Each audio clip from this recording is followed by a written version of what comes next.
I was 3 when my family moved from San Francisco to New Mexico, and we went to go to the Navajo Nation.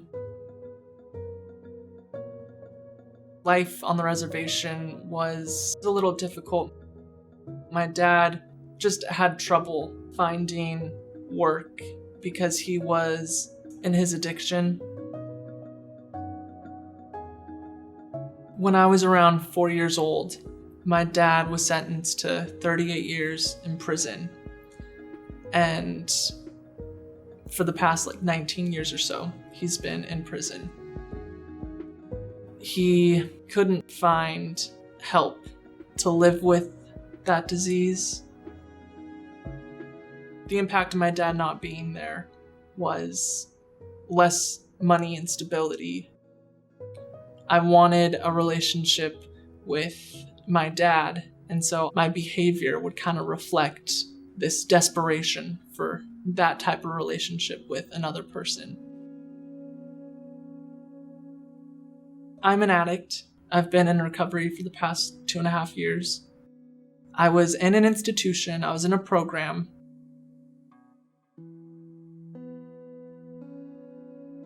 My mom suggested I go to a Native American treatment center based in the Mission. Upon leaving, I had nowhere to go.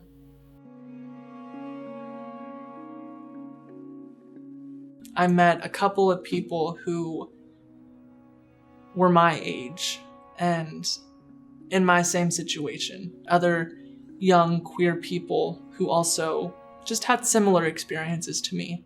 And I met one person who suggested I apply for housing at Larkin Street.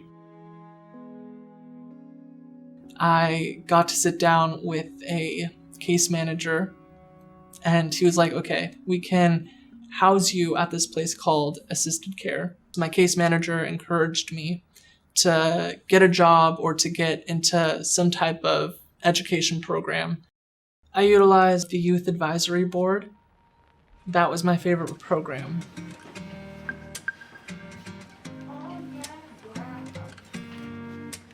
It's people of various backgrounds coming together to accomplish this one thing.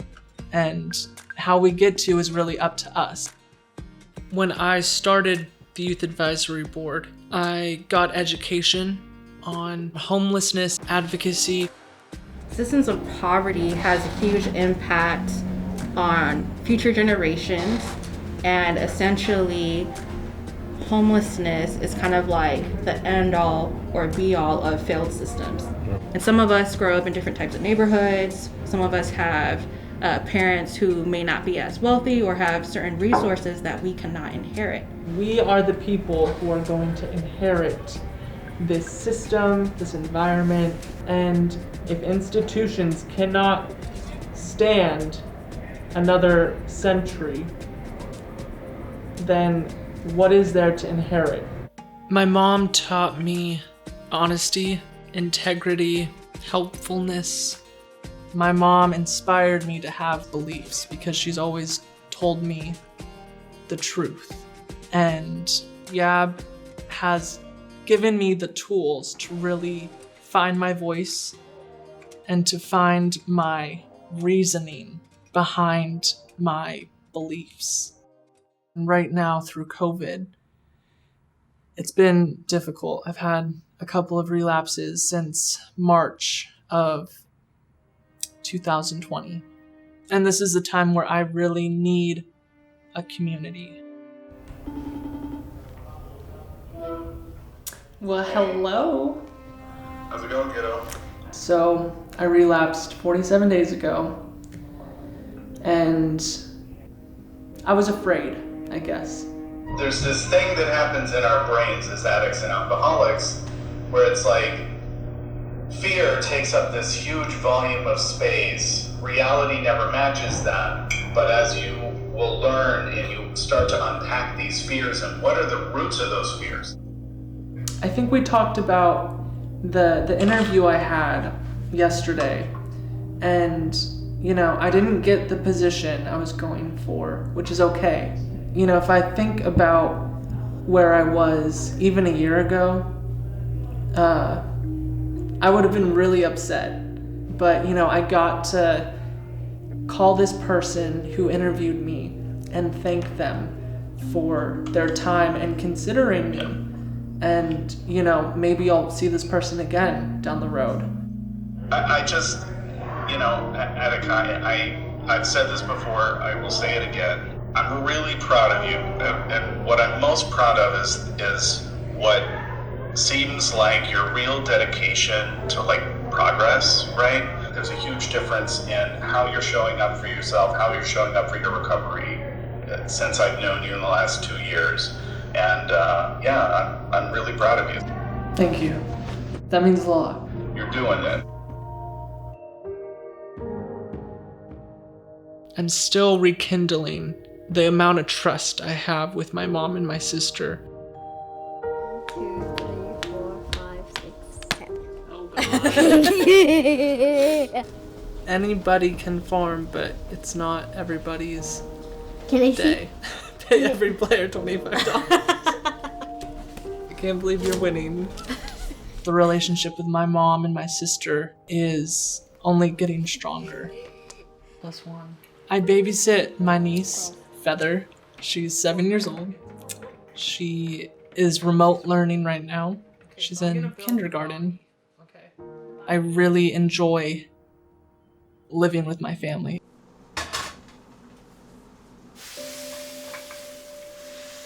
Feather won't eat anything that has too much spice, but I'll make something like this every day.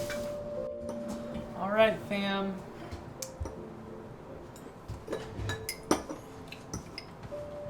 I was so hungry. Me too.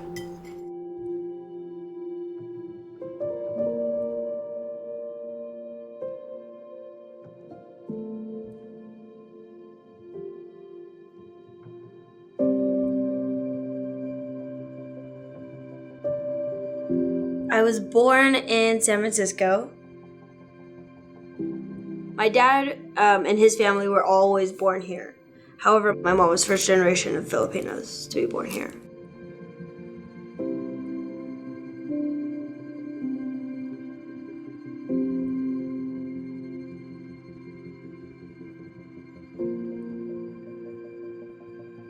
When I was growing up, my dad was switching from job to job.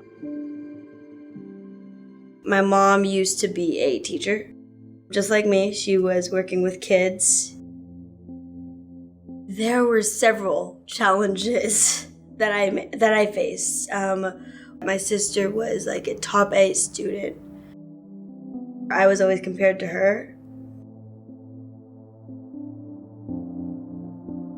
At the end of my 5th grade graduation, my mom got remarried, and it took a toll.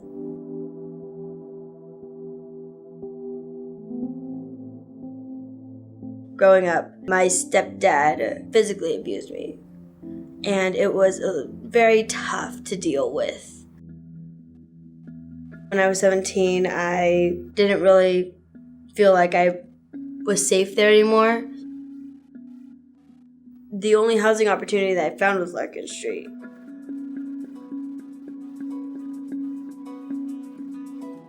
It was nerve-wracking, very nerve-wracking to be dealing with being on my own, not knowing what's going to come next. I stayed with the shelter for 2-3 months. Then I ended up transferring over to 1020.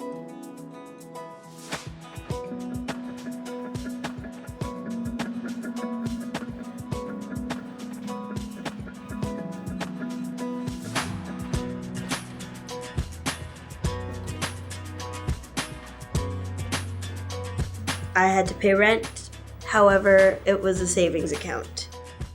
We paid 30% of our income towards rent. We get all the money back at the end when we leave the program. I had to meet with my case manager like once a week, and they had a life skills coach. Sometimes the residential counselors would help cook with us. And so we did actually make an entire feast. I taught everyone how to make lumpia. We were able to cook it. Not a lot of people has had lumpia, so I was able to teach them how to do that along with my grandmother's help. I'm not used to people carrying. Felt like I had multiple brothers and sisters. Felt more like home than anything I've ever actually felt. Okay, I'm done. Ready? Inhale and exhale. And you can make a nice sound with it. And exhale. The one workshop that helped me the most, I would say, would be the art program. Hello, Krista. What's up, Leilani? What's up, Sam? What's up, Krista? I'm having a great day, Sam. I'm having a great day. Are you, Leilani? I am definitely having a great day, Krista. What? I love it, Leilani.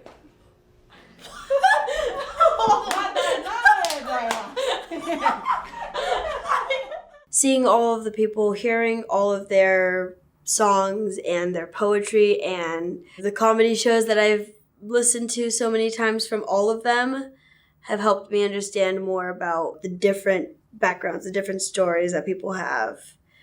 And it also made me a lot more brave. Poetry for me is a way of expressing myself. It helps me tell people, give them my version of the world. In the beginning, I didn't like to show anyone. Then I went to Larkin Street, and it gave me that boost or confidence. Since you've been working for a few years on developing your poetry through Performing Arts Night and also these pieces that you created through the Tenderloin Voices project, if you could share a couple of them. So I know that The Music of My Soul is one of your favorites and a really powerful piece if you want to read it. Okay. So when you broke me down, laughter built me up again. When you shoved me away, laughter kept me safe. The smile on my face, the hope in my eyes, and the music of my soul, they kept me sane.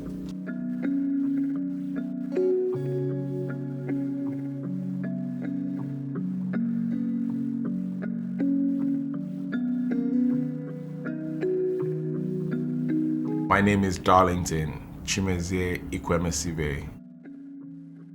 I am from the Igbo tribe. I was born in the eastern part of Nigeria. That's where my parents are from. But I was raised in Lagos, Nigeria. Personally, for me, I just wanted more.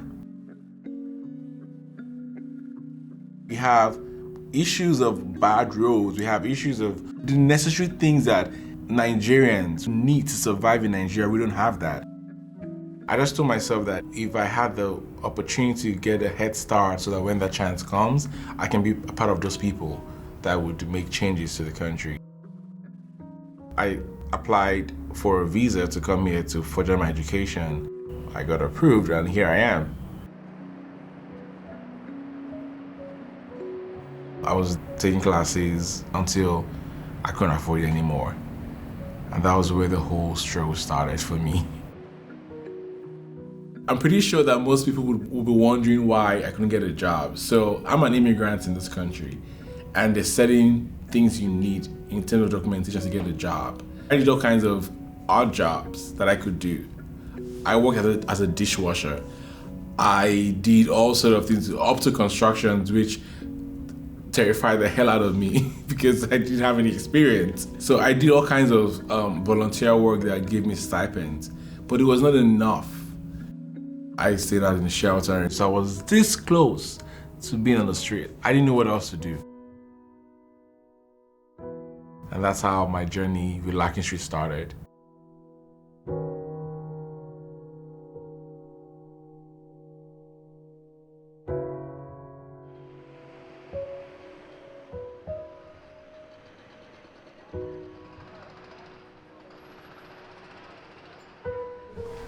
Hi, Mister.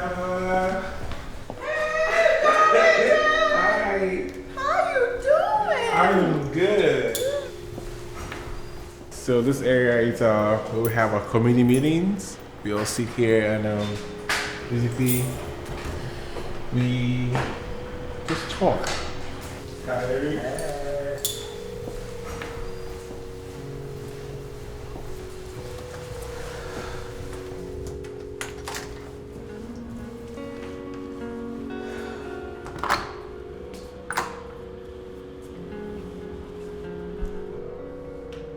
So this was my very first room when I first came to Larkin Street.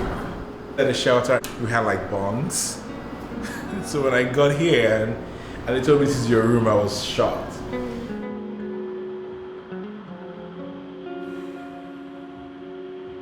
That night, I had a very, very, very good night's sleep. I haven't rested like that in a very long time. I had like a break, finally. I had a break finally. And that's something that I cannot forget. Everything's all about family back in Nigeria. You can't say that this is my child alone. The child belongs to the community. And Africa is a place, Nigeria especially, is a place where if you need help with something, or you need some assistance with something, be it food, be it, you can go knock on someone's door that you don't know and tell them you're hungry, and they would cater to your needs. That's how it is. But you can't, of course, that's something you can't do here. They'll definitely call the cops on you for sure. So coming to California was hard initially, but eventually things got better, and that's because of Larkin Street. I might not have food to eat, I might not have money in my pocket, but if I have a place to lay my head at night, that's a feeling that I wish for every human being that's walking through this earth. I want freedom, basically, for myself. I want to have a chance to travel, to see places, see things. It's a process, I know that, and I'm still working with my counselor as well, creating plans on how to get there. And of course, it's not easy, but we're getting there. Meeting Galen is part of the services that Larkin Street offers. I can call him and talk to him about almost anything without any family whatsoever here. It's a huge support system. What's kind of your biggest fear or concern about sort of leaving and being fully independent? Not seeing that support right now, knowing that it's going to go away at some point and you're all by yourself, that's the scary part of it.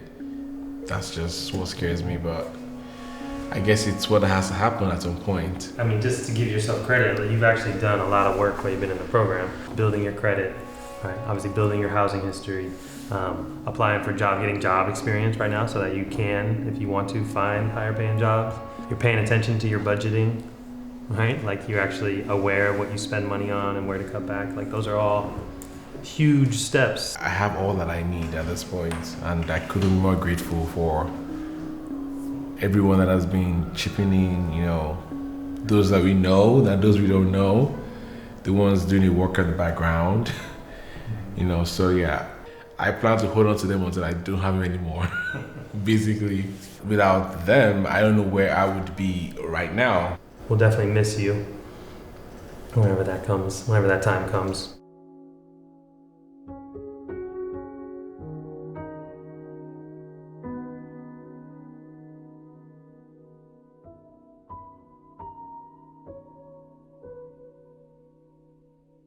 I live in a 1-bedroom, 1-bath apartment in Vallejo.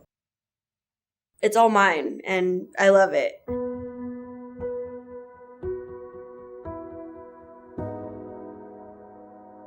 Larkin Street has definitely been a huge part of my current living situation. They have another program called Rising Up and Pathways. They help you find your own apartment, and on top of that, they'll partially pay for your rent.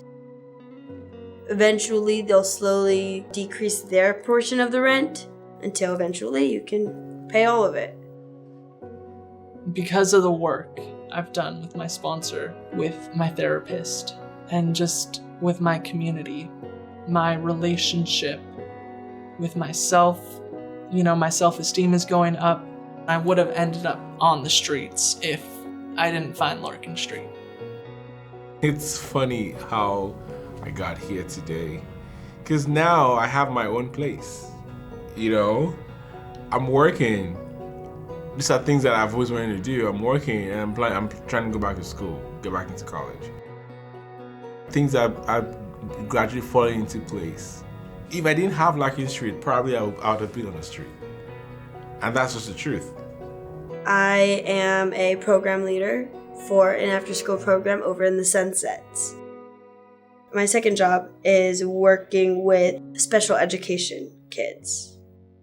My goal, ultimately, is to, be a teacher. I was a part of the Bridge Academy, which helped me get ready for college. I'm going to be resuming and continuing my education over at City College of San Francisco. For my future, I see myself helping my mom buy a house. In my career, I want to help single moms. I want to help people of color who come from single-parent households. And especially Native American people. I think we've been disenfranchised and pushed aside. And I think that there's so much dysfunction and trauma that people don't have opportunities to deal with. And I want to help bring those opportunities to people who are in my situation. Because of the programs that Larkin Street provided, I learned how to be Atakai Yazi. My name in Navajo means to take a chance. So Atakai, to take a chance.